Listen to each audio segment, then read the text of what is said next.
قرآن نے شروع میں بھی اشارہ کیا ہے الکتاب والرقیم کے الفاظ کے ذریعے کہ وہ وہاں صرف سوتے نہیں رہ گئے جاتے ہی،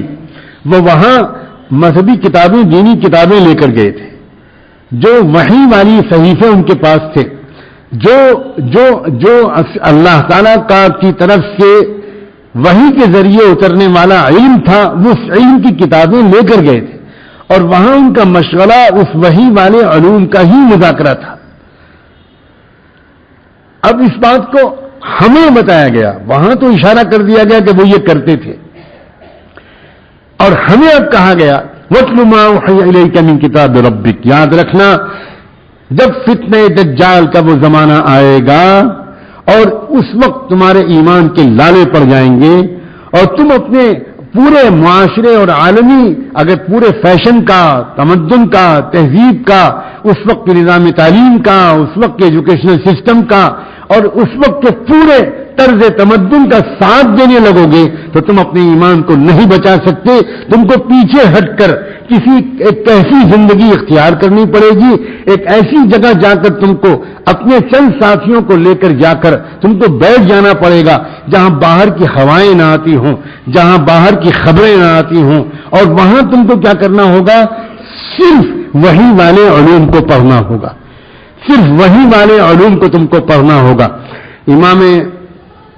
راضی رحمۃ اللہ علیہ نے بھی لکھا ہے، اور اصفہانی نے، راغب اصفہانی نے مفردات میں بھی لکھا ہے کہ تلاوت صرف پڑھنے کو نہیں کہتے بلکہ پڑھنے اور اتباع کو کہتے ہیں۔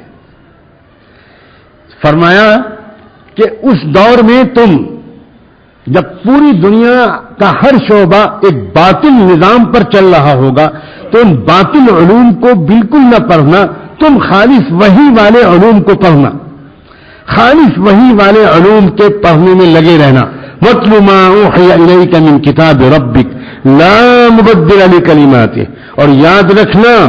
زمانہ تم کو چاہے جتنی تبدیلیوں کی دھمکیاں دے، اللہ کے کلمات کبھی بدلہ نہیں کرتے، اللہ تعالیٰ کا بتائی ہوئی بات کبھی بدلہ نہیں کرتی۔ وَلَن تَجِدَ مِن دُونِهِ مُلْتَحَدًا، اور اس کو چھوڑ کر تم کو کہیں بھی پناہ نہیں ملے گی، بس اس کو اس دور میں پکڑے رہنا۔ وَاصْبِرْ نَفْسَكَ مَعَ الَّذِينَ يَدْعُونَ رَبَّهُمْ بِالْغَدَاةِ وَالْعَشِيِّ يُرِيدُونَ وَجْهَهُ وَلَا تَعْدُ عَيْنَاكَ عَنْهُمْ۔ اصحاب کہف کے واقعے کے ذریعے یہ مثال دے کر ایک طرح سے ہمارے سامنے مثال کھڑی کر دی گئی کہ اکیلے تم جاؤ گے تو نہیں جی پاؤ گے، انسان اکیلا نہیں جی پاتا، اسے اپنے ہم مزاج، ہم خیال ایک چھوٹی سی جماعت کے ساتھ رہنا چاہیے۔ لہذا تم کیا کرنا؟ وَاصْبِرْ نَفْسَكَ مَعَ الَّذِينَ يَدْعُونَ رَبَّهُمْ بِالْغَدَاةِ وَالْعَشِيِّ، اس دور میں تم اپنے آپ کو جمائے رکھنا، اپنے کو نتھی رکھنا ان لوگوں کے ساتھ جو صبح و شام اللہ کا ذکر کرتے اور اللہ سے دعائیں مانگتے ہیں، ان کے ساتھ تم اپنے آپ کو لگائے رکھنا۔ وَلَا تَعْدُ عَيْنَاكَ عَنْهُمْ، اور اپنی آنکھوں کو ان سے ہٹا کر کہیں اور لے کر مت جانا۔ تريد زینت الحیات الدنیا، اور اگر تم ان کے علاوہ کہیں اور تمہاری آنکھیں اٹکیں گی تو یہ اس بات کی علامت ہوگی کہ تم دنیا کی چمک دمک چاہتے ہو، دنیا کی چمک دمک تمہارا مقصود بنی ہوئی ہے۔ تريد زینت الحیات الدنیا ولا تطع من اغفلنا قلبه عن ذکرنا، اور ان ایسے لوگوں کی بات کو ہرگز نہ ماننا جن کے دل کو ہم نے اپنی یاد سے غافل کیا، بالکل نہ ماننا۔ واتبع هواه وكان امره فرطا، اور جو لوگ اپنی مرضی اور نفس کی خواہش پر چلتے ہوں، شریعت پر چلنے کے بجائے، سنت پر چلنے کے بجائے وہ اپنے نفس کی خواہش کا اتباع کرتے ہوں، ایسے لوگوں کی بات کو ہرگز نہ ماننا، اور جن لوگوں کے مزاج میں بے اعتدالی ہو ان کی بات کو بالکل نہ ماننا۔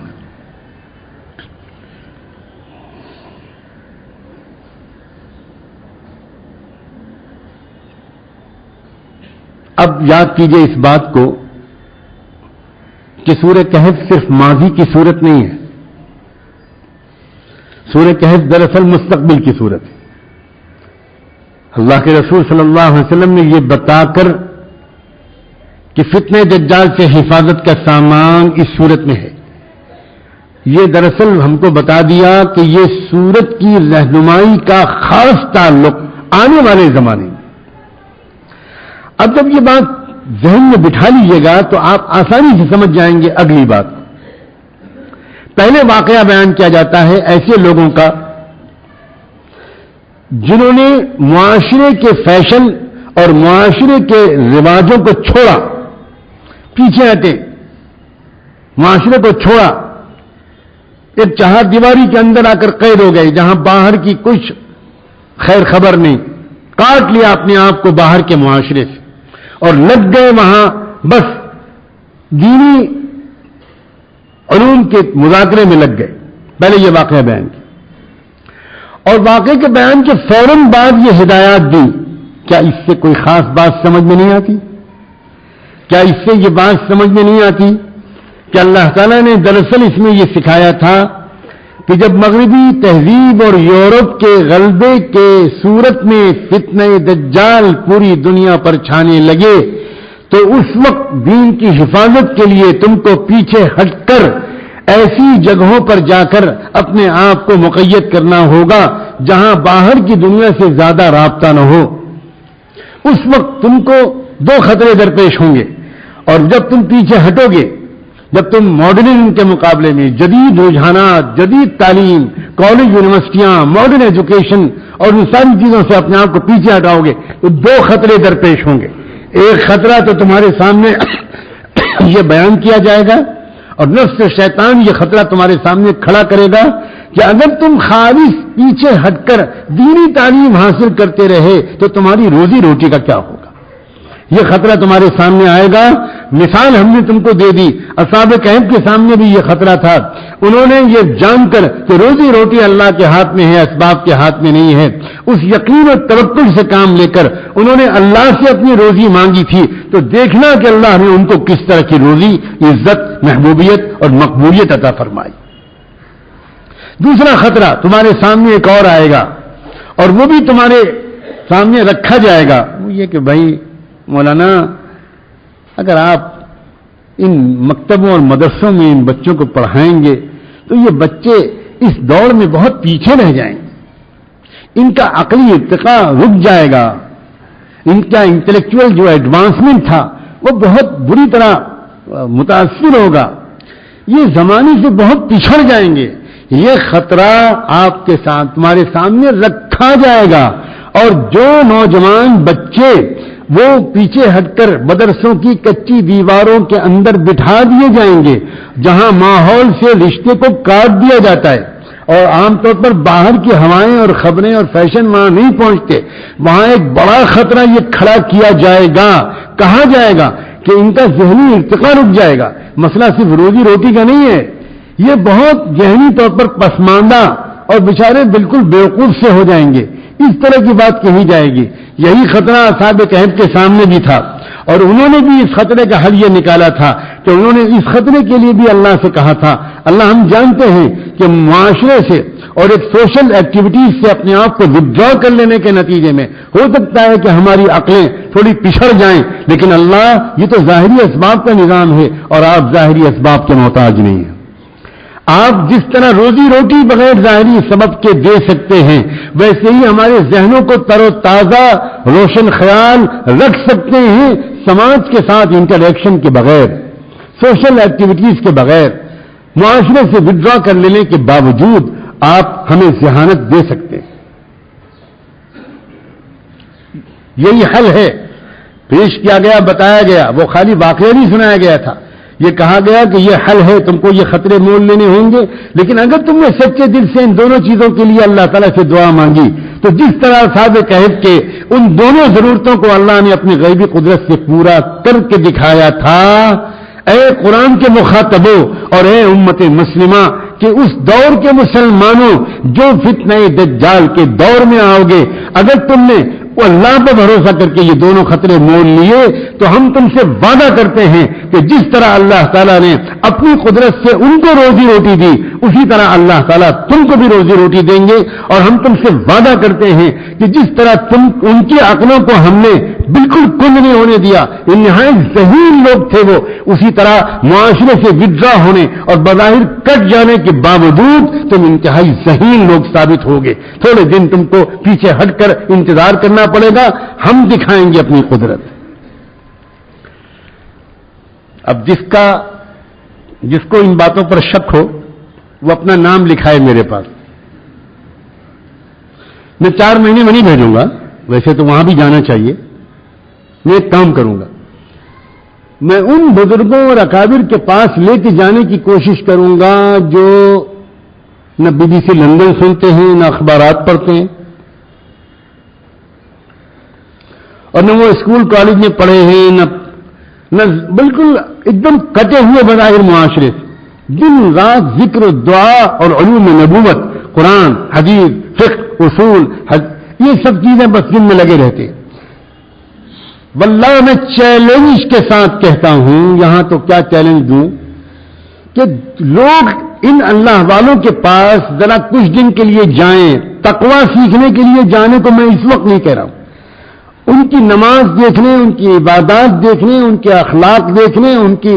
صفات دیکھنے کے لیے جانے کو نہیں کہہ رہا ہوں، ان کی ذہانت اور عقل مندی کو دیکھنے کے لیے جانے کو کہہ رہا ہوں۔ بارہا میں یہ بات کہہ چکا ہوں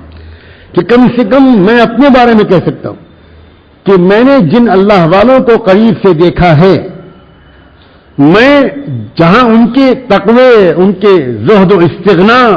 ان کی صفات ایمانی اور احسانی، ان کے علوم قرآن و حدیث، اس سے متاثر ہوں، شاید میں اس سے زیادہ اور اس سے پہلے ان کی روشن خیالی، ان کی عقل مندی اور بلغ کی ذہانت سے متاثر ہوں۔ یہ عجیب و غریب بات ہے، لوگ سمجھتے ہیں کہ ان کچے مدرسوں میں بیچارے پڑھنے والے لوگوں کی عقلیں بالکل ماند پڑ جائیں گی۔ ایسے بھی ہوتے ہیں ہمارے مدرسوں میں جو نہ پڑھتے ہیں، نہ ذکر کرتے ہیں، نہ گناہوں سے بچتے ہیں، تو وہ کہاں سے ان کی عقلیں تیز ہوں گی؟ لیکن وہ اللہ کے بندے جنہوں نے علم کا حق ادا کیا، اچھے طالب علم بنے، اور وہ بالکل معاشرے سے کٹ کر رہے، کتاب کے کیڑے بن کر رہے، اعلیٰ درجے کی ذہانت اللہ نے ان کو دی۔ یہ بالکل یقینی بات ہے۔ افسوس یہ ہے کہ ہمارے عوام کے سامنے کبھی اس پہلو کا تفصیلی تذکرہ نہیں آتا۔ کاش کے لوگ، خاص طور پر وہ نوجوان جو اس سلسلے میں کچھ تھوڑے ڈاؤٹس میں ہیں اور واقعی ان کی سمجھ میں شروع میں نہیں آئے گا کہ بھائی معاشرے کے ساتھ سے کٹ کر ذہنی طور پر پسماندہ کیسے نہیں ہوں گے، میں ان سے کہتا ہوں کہ ذرا شیخ الہند رحمۃ اللہ علیہ کی تاریخ پڑھو، میں ان سے کہتا ہوں کہ ذرا حضرت نانوتوی اور حضرت گنگوہی کی تاریخ پڑھو، میں ان سے کہتا ہوں کہ ذرا حضرت رائے پوری رحمۃ اللہ علیہ کی تاریخ پڑھو۔ اللہ اکبر! پوری برٹش حکومت، پورا مغربی امپائر اور ان کے تمام چیلے چاپڑ، یہاں سے لے کر مشرق وسطیٰ تک، مشرق وسطیٰ سے لے کر شمالی افریقہ تک، ایک ایک حکومتیں شیخ الہند کی ذہانت کے سامنے تھر تھر کانپتی تھی۔ اتنا ذہین ترین انسان میں کہتا ہوں آسمان کی آنکھوں نے دیکھا ہی نہیں ہوگا اس دور۔ ایک مولوی دیوبند جیسے چھوٹے سے گاؤں میں رہنے والا انسان، دارالعلوم دیوبند کا پہلا طالب علم جو پیڑ کے نیچے بیٹھ کر جس نے سبق پڑھنا شروع کیا تھا، وہ اتنا ذہین انسان تھا کہ اس نے 10-20 سال انڈر گراؤنڈ تحریکیں چلائیں، برطانیہ کے استعمار کی بنیادوں کو ہلا کر پھینک دیا، جرمنی، ترکی اور کن کن حکومتوں سے رابطہ قائم کیا خاموشی کے ساتھ، نہایت خفیہ انداز سے، اور ان کا نیٹ ورک کام کر رہا تھا۔ ایسی ذہانت اور ایسی بڑا کی ذہانت کہ کوئی بڑے بڑے لوگ مقابلہ ہی نہیں کر پا رہے، حکومتیں پریشان تھیں۔ اور ایک کے معاملہ نہیں، شیخ حدیث حضرت مولانا زکریا صاحب رحمۃ اللہ علیہ کو میں نے بچپن سے اور سن 1980 تک ان کی وفات سے 8-10 دن پہلے تک دیکھا۔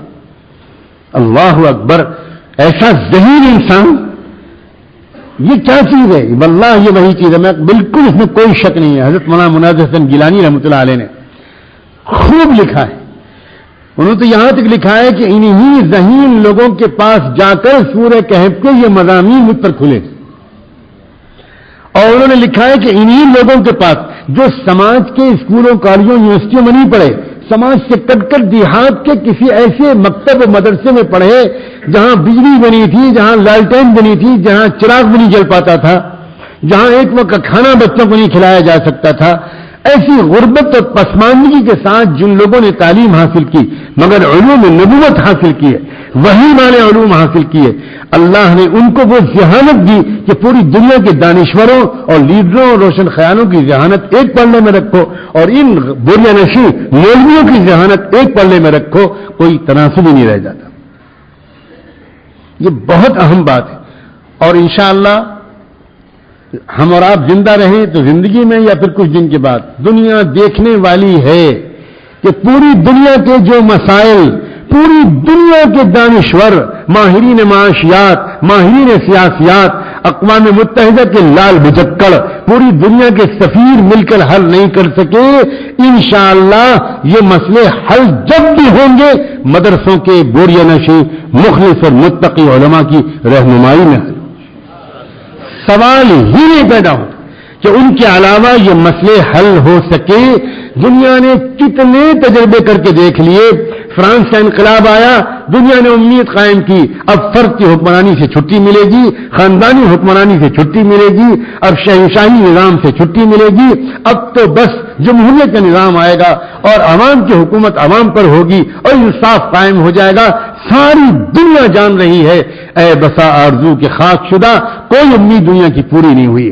تھوڑے دن کی ناکامی کے بعد روس میں انقلاب آیا اور اس وقت کہا گیا کہ بھئی مسئلہ فرانس میں تو کہا گیا تھا کہ حکومت عوام کی ہونی چاہیے، اب روس کے انقلاب میں کہا گیا خالی حکومت عوام کے ہاتھ میں آ جائے گی اس سے کام نہیں چلے گا، اصل میں تو دولت عوام کی ہونی چاہیے،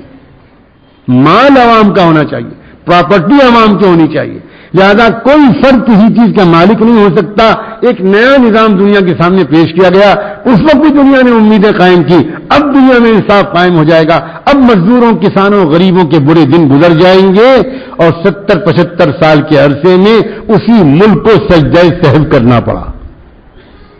پوری دنیا نے دیکھا کہ جو حل پیش کیا جا رہا ہے ہر حل ناکام، ہر حل فیل، سوال ہی نہیں پیدا ہوتا اس حل کے سوا جو انسانیت کے پروردگار نے پیش کیا ہے۔ کوئی اور حل انسانیت کے مسائل کا کبھی بھی حل نہیں پیش کر سکتا۔ ایک دور ہے یہ جو سورہ کہف ہے یہ بتا رہا ہے، اور یہ تو اشارہ یہ بھی کر رہا ہے، بند لفظوں میں سورہ کہف نے اشارہ کیا ہے کہ اے مدرسہ و خانقاہ والو اور اے علم و ذکر والو، یہ مطلب ما اوحی الیک من کتاب ربک والو، اور اے واصبر نفسک مع الذین یدعون ربهم بالغداۃ والعشی، 300 سال تم کو ایک خاص پیچھے ہٹ کر علم و ذکر کی محنت کرنی پڑے گی، تم کو بالکل پیچھے ہٹ کر دنیا کی تمام باطل چیزوں سے اپنے آپ کو الگ کر کے، دنیا کہتی رہے گی یہ بیوقوف ملا ہیں، یہ مدرسے کے ملا ہیں، یہ کچھ نہیں جانتے، انہوں نے کچھ نہیں پڑھا، یہ بہت پچھڑ گئے دنیا سے، کہتے رہیں گے، لیکن قرآن اشارہ کر رہا ہے یہ 300 سال کی مدت ہے۔ اور آج کوئی اگر حساب لگائے، میں تو بہت حیران ہوتا ہوں قرآن کے اشاروں پر۔ یورپ کی نشت ثانیہ، یورپین رینائساں جو فتنہ دجال کا دراصل نقطہ آغاز ہے، یاد رکھیے یورپ کی نشت ثانیہ فتنہ دجال کا نقطہ آغاز ہے۔ آج اب تھوڑے دن باقی رہ گئے ہیں، تقریباً 50 سال کا عرصہ ہوگا بچا ہوا جس میں 300 سال پورے ہونے والے۔ یہ 300 سال فتنہ دجال میں یہ دنیا مبتلا رہے گی، جس کے آخر میں دجال انسانی شکل میں باہر آئے گا، لیکن اس وقت اس کے بعد کیا ہوگا؟ پھر دنیا کے مسائل کو حل کرنے والے وہ لوگ نکلیں گے جن کو دنیا سب سے گھٹیا لوگ سمجھتی تھی، اور وہ تھے قرآن و حدیث کے طلباء، شریعت اسلامیہ کے خدام۔ ان کے ہاتھ میں پھر دنیا کی باغ ڈور آئے گی، پھر دنیا میں امن و انصاف پھیلے گا۔ یہ سب قرآن مجید میں سورہ کہف میں بیان کیا گیا ہے۔ یہ ہے سورہ کہف کے اشارات۔ صاف فرمایا اللہ تعالیٰ نے وَاصْبِرْ نَفْسَكَ مَعَ الَّذِينَ. عجیب بات ہے، یہ لفظ کیوں بولا وَاصْبِرْ نَفْسَكَ؟ آدمی چاہے 7 ہو چاہے 70 ہو، ان کے مزاج الگ الگ ہوں. انسانوں کے مزاج الگ ہوتے ہیں، جیسے ان کی صورت شکل الگ ہوتی ہے، قد و قامت الگ ہوتی ہے، آوازیں الگ ہوتی ہیں، ہر انسان کے بدن کے انگلیوں کے پورے الگ ہوتے ہیں، اسی طرح انسانوں کے مزاج الگ. اب ان چند لوگوں کو جو ایک مقصد کی خاطر سماج سے کٹ کر کہیں پر رہ رہے ہیں، ان کو آپس میں حسن معاشرت کا سلیقہ سکھایا گیا ہے، یہ کہتے ہوئے کہ ایک دوسرے کے مزاج کی رعایت کر کے اور صبر و برداشت کے ساتھ وقت گزارنا. جو لوگ اس اصول پر عمل کرنے لگتے ہیں اپنی گھریلو زندگی میں، ان کے گھر جنت کا نمونہ بن جاتا ہے. جو لوگ اپنے مدرسے میں، اپنے ادارے میں، اپنی جماعت میں، اپنے مسجد میں اس پر عمل کرنے لگتے ہیں، الگ الگ مزاج والوں کی رعایت کر کے چلنا ہے، وہاں آپس میں بہت پیار محبت رہتی. لیکن کیا آج کل ہمارے معاشرے میں ایسا ہو رہا ہے؟ ہمارے گھروں میں ایسا ہو رہا ہے؟ بنیادی مصیبت لڑائی کی یہ ہے کہ ہم ایک دوسرے کو نبھانا اور برداشت کرنا نہیں جانتے. ہر شخص یہ چاہتا ہے کہ باقی سب لوگ میری کاربن کاپی بنے، اور ایسا ممکن نہیں ہے. ایسا کرنے کی کوشش کرنا اللہ کی تخلیق کو بدلنے کا جرم کرنا ہے. آپس میں میل محبت اتحاد تب پیدا ہوگا جب الگ الگ مزاج والوں کو الگ الگ مزاج والے برداشت کرنے لگے، خوبصورت ٹیم بنے گی. اگر آپ یہ چاہتے ہیں کہ پہلے سب لوگ میرے مزاج کے بنے تب پھر اتحاد ہوگا، تو انشاءاللہ قیامت کے دن تک ایسا نہیں ہوگا. خوشخبری ہے،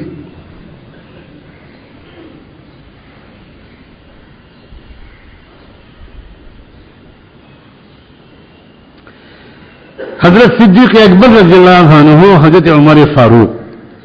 ان دونوں سے بڑھ کر اللہ کے رسول کے قریب کوئی نہیں تھا، لیکن ان دونوں کے مزاج ایک تھے. ایک سراپا جمال، ایک سراپا جلال، اور ان دونوں کے درمیان کتنا خوبصورت تعلق نبھا. ہمارے معاشرے میں، ہماری کمیٹی میں اگر ایک خان صاحب ہو اور دوسرے کوئی اور ہو تو ایمبولینس کی گاڑی ہر وقت تیار رکھنی چاہیے. انشاءاللہ جھگڑا تو ہونا ہی ہونا، ہر جگہ جھگڑا. بنیاد جھگڑے کی ہے کہ یہ چیز بالکل آج ہمارے ذہن سے نکلی کہ بھائی الگ الگ مزاج کے لوگوں کے ساتھ رہنا پڑے گا. یہ جو لوگ الگ الگ مزاج کے ساتھ رہنے کا سلیقہ نہیں سیکھتے وہ ایک مصیبت بنتے ہیں، ہر جگہ مصیبت بنتے ہیں. گھر میں بھی مصیبت، سسرال میں بھی مصیبت، پڑوس میں بھی مصیبت، مسجد اور مدرسے اور ادارے اور جماعت میں بھی مصیبت. اس لیے اللہ تعالیٰ نے یہ خاص طور پر اصول سکھایا، وَاصْبِرْ نَفْسَكَ مَعَ الَّذِينَ يَدْعُونَ رَبَّهُمْ بِالْغَدَاةِ وَالْعَشِيِّ. اپنے آپ کو ذرا صبر کے ساتھ، لفظ صبر بولا، صبر کے ساتھ، انتظار کے ساتھ، جلد بازی مت کرنا، لگائے رکھو ان لوگوں کے ساتھ. کن لوگوں کے ساتھ؟ عجیب پہچان بتائی، ان لوگوں کے ساتھ جو صبح شام اللہ تعالیٰ کا ذکر کرتے ہیں، اس کو پکارتے اور دعا کرتے ہیں. ایک پہچان بتائی. پتہ ہی چلا کہ اصحاب کہف کے قصے کو سنا کر فتنہ دجال کے دور میں ایمان کی حفاظت جن تدبیروں کے ساتھ کرنی ہے اس میں خاص عمل 2 ہیں، ایک علم اور ایک ذکر. مشغولیت جو ہونی چاہیے اس دور میں وہ علم کی اور ذکر الہی کی ہونی چاہیے. اللہ کا ذکر کرنے والوں کے ساتھ چپکائے رکھو اپنے آپ کو، وابستہ رکھو اپنے آپ کو. اس کے بعد کیا ہوگا؟ عجیب و غریب بات ہے، کیا ترتیب ہے. اس کے بعد فرمایا، یاد رکھنا اس مخصوص مزاج کے لوگوں کو چھوڑ کر اگر تم اور کہیں دیکھو گے تو یہ اس بات کی علامت ہوگی کہ تم کو دنیا کی چمک چاہیے، زینت الحیات الدنیا۔ بہت سے لوگ آج تو ہمارے مدرسوں میں بھی یہ بیماری لگ گئی، پوچھتے ہیں اس مدرسے کی ڈگری ریکگنائزڈ ہے، اس مدرسے میں پڑھ کر ہم ایم اے پی ایچ ڈی کر پائیں گے، ہم کالج یونیورسٹی میں جا پائیں گے؟ اب تو لوگ مدرسوں میں جاتے ہی ان مدرسوں میں ہیں جہاں سے آگے جا کر یونیورسٹیوں میں جا سکیں۔ ہر شخص کے لیے ایک حکم تو نہیں لگایا جا سکتا، لیکن میں ایک اصولی بات صاف صاف کہنا اپنا فرض سمجھتا ہوں، صاف صاف کہنا۔ ہمارے مدرسوں میں پڑھنے والے جو طلبہ اس احساس کمتری میں مبتلا ہیں کہ ان دینی مدارس میں دی جانے والی تعلیم ہمارے لیے کافی نہیں ہے، ہم کو یونیورسٹیوں میں جا کر بھی تعلیم حاصل کرنی پڑے گی ورنہ ہم بہت پچھڑ جائیں گے،